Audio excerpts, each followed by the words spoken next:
Welcome to Hence the Future podcast. I'm Mattimore, and today we're discussing Stoicism and Epicureanism, two moral frameworks for how to live a good life. There's so much going on in the world right now, and how do we even start to address the major challenges that we're going to have to face in the next 5 to 10 to 100 years? Really, it comes down to what your mental framework is for how to make decisions. What are the ethics that drive what you do in life day to day and year over year? And two of the most valuable are ancient Greek philosophies that are thousands of years old. That is Epicureanism and Stoicism. So I want to lay out the framework for each of these philosophies. And as we go through it, you might want to think about which of these philosophies most closely resonates for you and what insights might you want to integrate into your own life. Let's get into it. One of the best ways to understand these philosophies is to understand what each philosophy is striving toward, what the end goal is for each philosophy. And for Epicureanism, it's this word called Ataraxia, which literally means freedom from anxiety. This is total tranquility, peace of mind, living in the present. Think about looking at a sunset over the ocean and not feeling any guilt, not feeling any nagging tasks that you have to complete, just being totally at peace with yourself in the present. That's the state of mind that Epicureans are striving toward. For Stoics, it's a different end state. It is the end state of Eudaimonia, which literally means good spirit or being in harmony with nature. And part of that is human flourishing, always becoming a better version of yourself, always doing a better job for whatever it is that you do in society, so that you're creating a better future for our descendants and for other people and other beings in the world. Another useful way to understand these philosophies is to look at the archetypes for each type of philosopher. So when I think of an Epicurean, I think of an intellectual hippie. Someone like Alan Watts, who enjoys spending time in a garden, reading books, having good wine, good conversations with friends, enjoys pleasure, all the pleasures that life has to offer, but also knows how to distinguish between higher pleasures and lower pleasures. And an archetype for Stoic philosophy would be someone like Marcus Aurelius.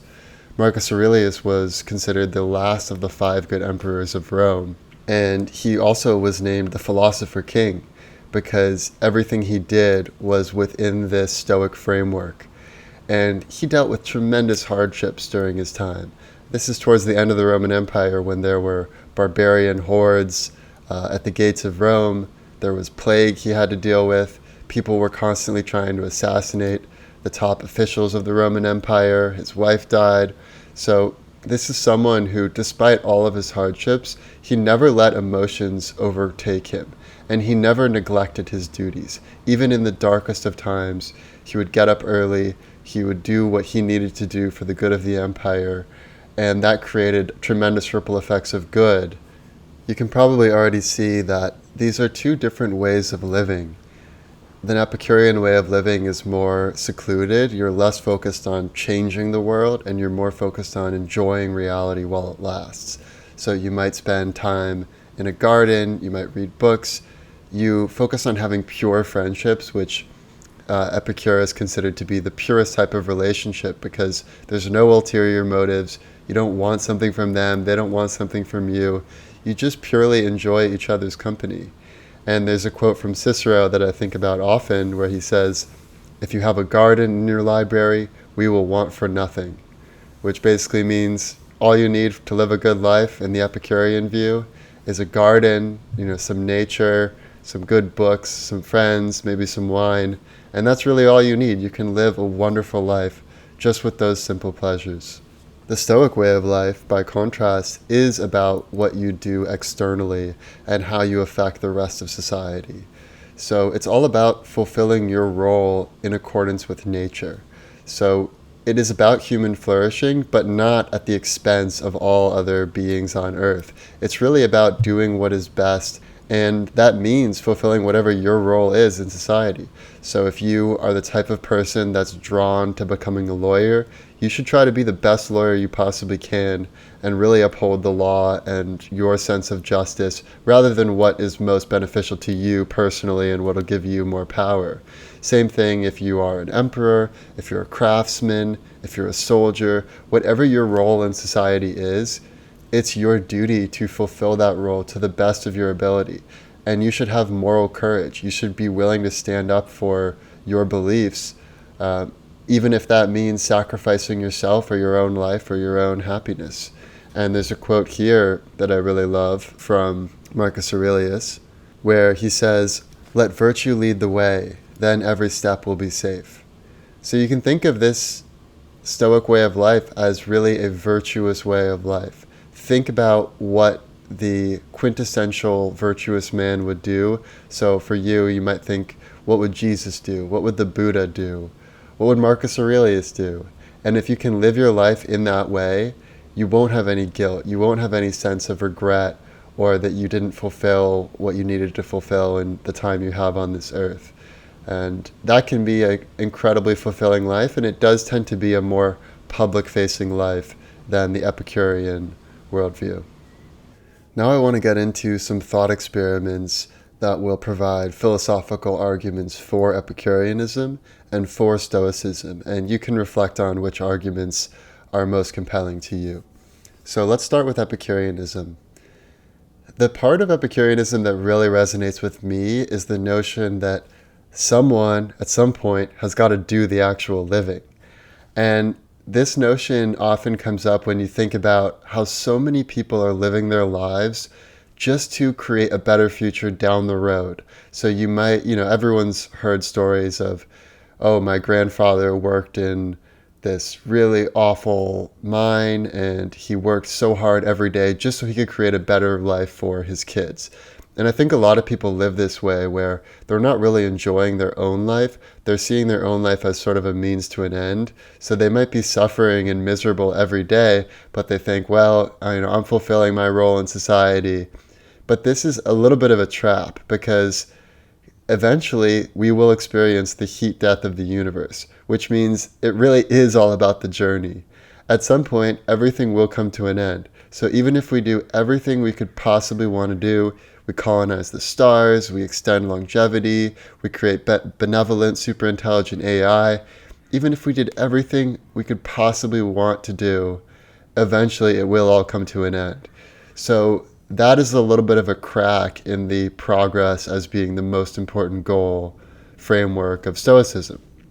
And there is a lot of truth in the fact that, hey, you should enjoy life while you're living it. You shouldn't always be kicking the can down the road. And imagine, as another thought experiment, if everyone who was well off donated all of their extra wealth, all of their extra belongings, even all of their extra time to those less fortunate, eventually everyone would be at the exact same economic level. And that's not the end of what matters. At that point, that's really only the beginning.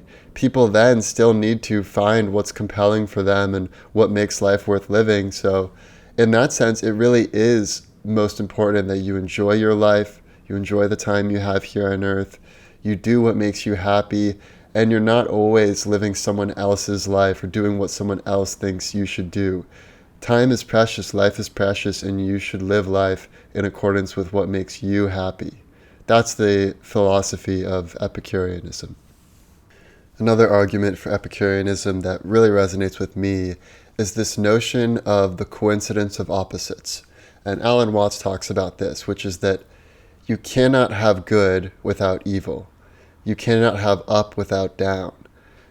These only exist in stereo contrast with one another. If everyone was good, then the word good would be totally meaningless because everyone just behaves the same way. So once you understand that you need both the good and the bad, you need up and the down, you need male and female, you need all of these supposed opposites to exist together in order to have the type of life that is so interesting that we're living now. Once you realize that, it becomes total folly to try to make everything that's down up or everything that's evil good. And Alan Watts talks about how people fall into this trap that white must win. The good guys on the chess must beat the bad guys of the chessboard. And, if that's compelling to you and you get real enjoyment out of being on the side of the fight for good, then I think that's totally reasonable way to live your life. But if you ever get tired of playing that game, that white must win, and we must turn everything that's evil good and everything that's down up, you don't have to keep playing that game anymore. You can simply enjoy your life and enjoy all of these opposites and realize that it's only because we have all of these variations of emotional states and possible outcomes and the endless variegated enchantments of life that makes it so interesting and so fulfilling. Now let's consider some philosophical arguments for Stoicism. The one that's most compelling to me is that Stoicism may be more noble than Epicureanism because it's not all about your own happiness. It's about what's good for the collective. It's about the ripple effects of everything that you do and the actions that you take that create a better society, a better world, and more human flourishing. So I like to think of this as similar to the distinction in Buddhism between the Bodhisattva, which is a Buddha that's in the world, and a Pratyeka Buddha, which is a private Buddha that's living in a cave. It used to be the case that Buddhists considered the Pratyeka Buddha, the private Buddha that was meditating in a cave for 50 years, eating only one banana a day. This used to be considered the more enlightened and higher state of Buddhahood. Fully enlightened, doesn't need anything else in the world, totally conquered all of the desires. However, over time, the Buddhists came to actually value bodhisattvas as being an even higher state than the Pratyeka Buddha, because bodhisattvas are in the world, and because they're in the world, they're having a greater effect on everyone else. They're not just enjoying their enlightenment alone in a cave, they're actually out there. It might be your local baker, it might be the kid on the street corner, it might even be a prostitute or some of the what are considered the lowest rungs of society. But whatever their role in society may be, they are in that state of enlightenment, and that shows the way to others. So I think that this is the right approach. It is somehow more noble to be a Buddha that's in the world, someone like Marcus Aurelius who's actually making decisions for the lives of hundreds of thousands of Romans, rather than if Marcus Aurelius just went off into some cave or had a nice garden and a library and totally neglected his duties. So in that sense, Stoicism does have a little bit more nobility than Epicureanism. Now let's consider some strategies for how to actually live the good life day to day with the Epicurean lens and the Stoic lens. Let's start with Epicureanism. One of the biggest takeaways from the Epicurean philosophy is the importance of spending quality time with friends. And this really resonates when you look at what people actually regret on their deathbed. One of the biggest regrets people have is, I didn't spend enough time with my friends, I didn't keep up my close relationships. And people never regret that they didn't spend enough time in the office, they didn't make enough money. They never care about those external rewards. They care about the internal relationships they have with others. Another strategy from Epicureanism is to remove pain from your life, remove anxiety. So try to think about what causes anxiety in your own life, and then try to remove that. So it might be that there are toxic people in your life that you need to remove. You might have something in your career that is eating up a lot of time and not giving you fulfillment, or maybe your career path, you're really good at this one task, but you actually hate doing that task. So you might actually be better off quitting your job and doing what you actually love to do day to day. These are all strategies for Epicureanism, and really it all comes down to what provides you with the greatest happiness and fulfillment.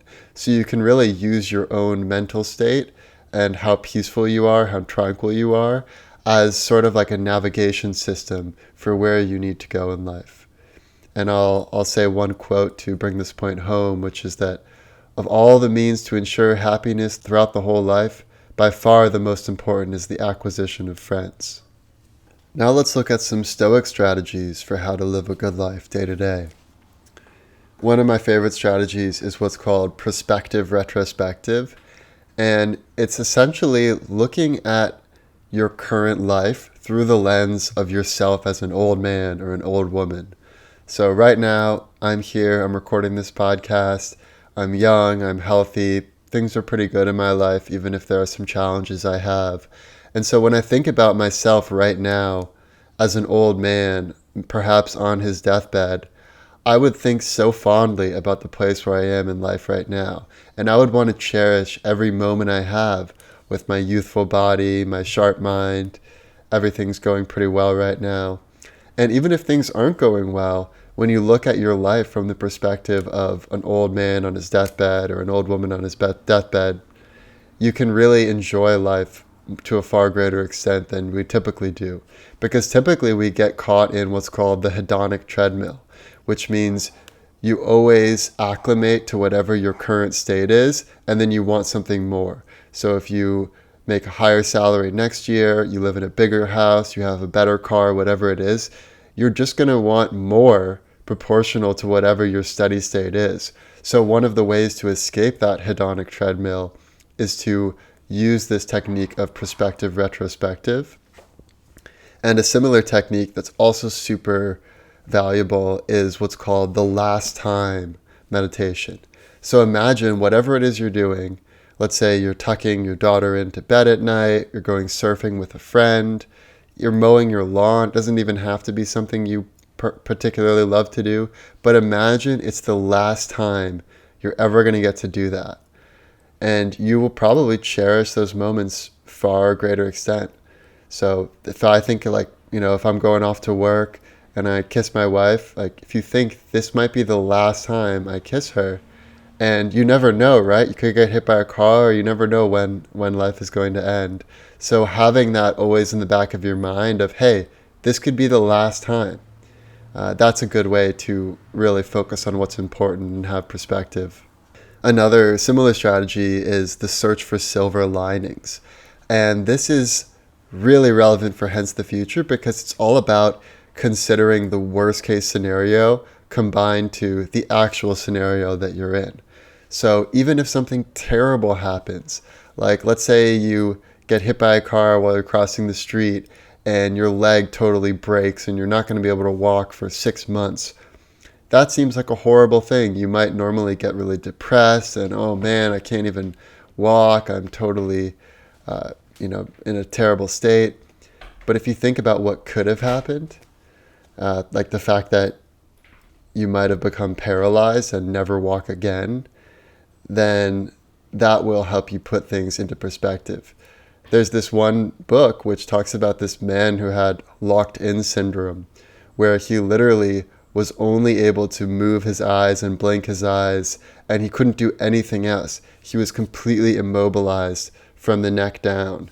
And he wrote this book explaining his own life experience.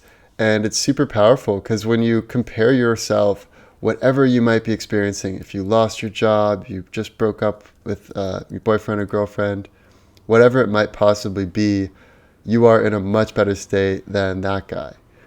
And also when you just think about all of the people on planet Earth, I guarantee you almost everyone listening to this podcast is in the top half of people on planet Earth. Some people get by on $1 a day. Some people live in areas that are war-torn, that have regular violence and famine and disease and no antibiotics. So we are all so tremendously lucky to be living in the way we're living now. And by taking this, what's called view from above in Stoicism, we can really have greater perspective. So here's the quote that really resonates with me from Marcus Aurelius, where he says, "Think of substance in its entirety, of which you have the smallest of shares, and of time in its entirety, of which a brief and momentary span has been assigned to you, and of the work of destiny, and how very small is your part in them." So by taking this grand view of all time, all space, and just looking at your small role within that, you're going to want to perform that role to the best of your ability. Now let's get into the future scenarios. Hey guys, it's Mattimore. I want to thank you for listening to Hence the Future, whether you're a new listener or a long-time listener.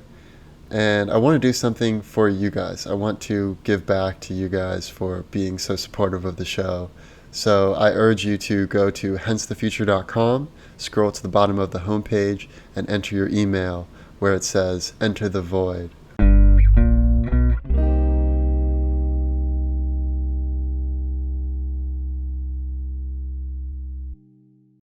Let's talk about the worst case scenario. Worst case scenario. The worst case scenario in my mind is that we follow neither the path of Stoicism nor the path of Epicureanism. That means we don't enjoy our own lives and our actions aren't furthering human flourishing. So you can think of the folly of both of these sides. In an Epicurean sense, you might only focus on your own pleasures, even at the expense of others. You might take advantage of others. You might think of yourself as being more important than others, and it's all about your pleasure. This isn't the normal teaching of Epicureanism, but you can see how people might fall into that trap. Similarly, with Stoicism, you might do everything that you need to do to fulfill your role in society, but you never actually enjoy your life. This is the typical dad that works all day, that provides a great life for his family, but is totally miserable in his existence, doesn't like his job, doesn't like how he spends each day, silently curses his own fate and kind of wishes he had done something else. And you don't want to be that guy. You don't want to be someone that's just going through the motions as a means to an end. You want to actually enjoy the present moment as well. So we are in a really challenging time right now. There's tremendous political divide in America. And unless we start to see ourselves as all part of one whole, where we care about our own happiness, we also care about the happiness of others, and really incorporating both philosophies, then we may start to devour ourselves like the Ouroboros, the snake eating its own tail. And that's a really destructive path. So I think what's great about both of these philosophies is they give you a sense of perspective and a sense of the whole. And so the worst case scenario is that we follow neither philosophy. Now let's talk about the best case scenario. Best case scenario. The best case scenario is that we take the middle way. That means we take the best of both teachings, of Epicureanism and Stoicism. So we enjoy life and we further human flourishing. And this is the view that I've taken recently. I used to be more of an Epicurean, where I really just wanted to live a good life for myself. I wanted to go on lots of great surf trips. I wanted to enjoy the present, travel the world, do everything that was fulfilling to me and that made me happy. But as I've gotten older, I've realized the importance in fulfilling a role and a function in society. That's why I really do my best for my clients. I try to grow companies. I try to put them in the right direction so that they can solve whatever problem they're trying to solve in the marketplace. And now I really value both sides. So I'm going on a surf trip to San Luis Obispo this week. So I'm really doing something that is purely for my own happiness and enjoyment of life. But I'm also going to work really hard for my clients this week as well. So I think it is important to have both and to take the middle way. And you don't want to sacrifice your own quality of life. At the same time, you don't want to only focus on happiness and not serve society in any beneficial way. So you can do both, and you can take the middle way. Now let's talk about the most likely scenario. Most likely scenario.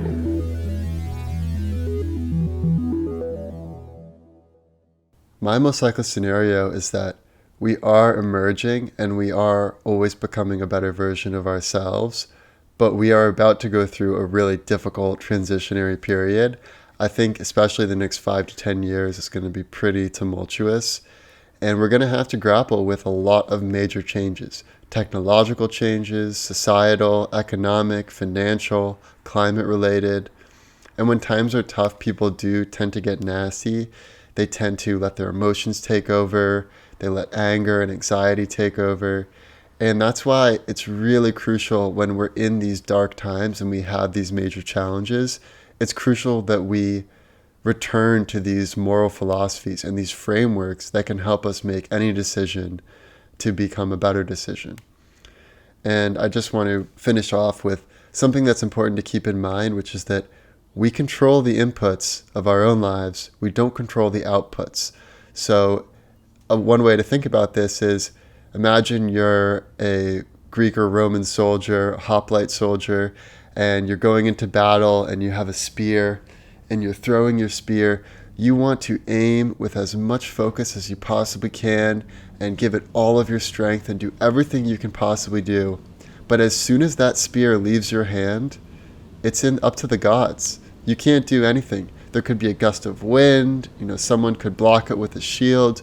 There's no telling what'll happen once it's left your hand. So there's no reason to get all worked up about what happens once the spear leaves your hand. So in the same sense, it's important to focus on systems for how to live your life. What can you do each day to be better, rather than what the outcomes are, like what actually happens to you? Because we control only the inputs, we do not control the outputs. And I love both of these frameworks because they just remind you of that. And so it makes life both easier to grapple with and also more fulfilling. And I'll end with another quote from Marcus Aurelius that I love, which is, "You have power over your mind, not outside events. Realize this, and you will find strength." Thank you for listening, and I'll see you next time. The past, the present, and the future. Our computer is picking up a strange signal. The past, the present, and the future, baby. What's the world coming to? The past, the present, and the future. The past, the present, and the future, baby. The past, the present, and the future. Will attempt to stimulate the consciousness. The past, the present, and the future, baby. Behind this strange signal is an alien The intelligence. past, the present, and the future. The past, the present, and the future, baby. It's possible.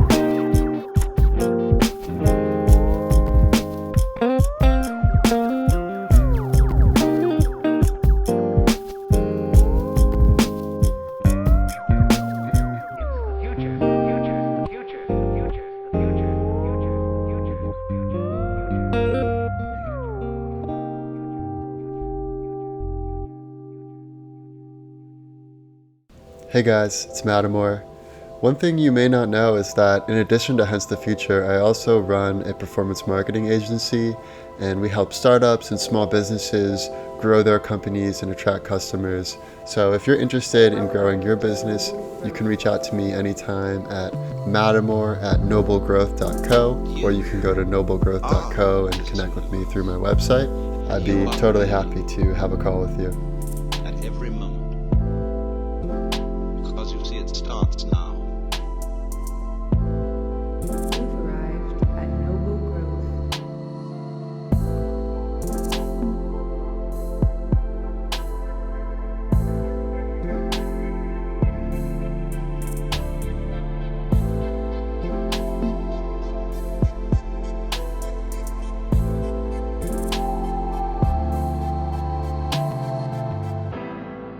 Tell the truth, but make the truth fascinating. You can't bore people into buying your product. You can only interest them in buying it.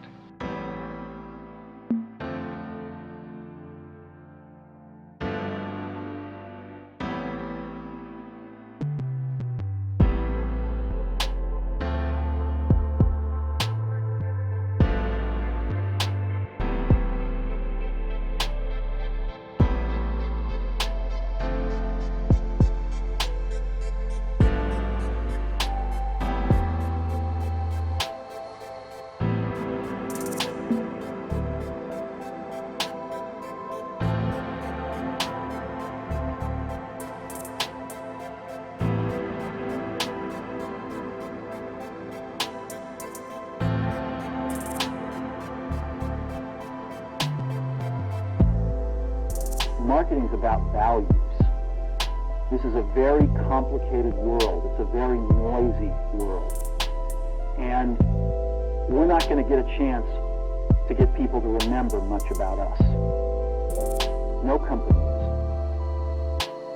And so we have to be really clear on what we want them to know about.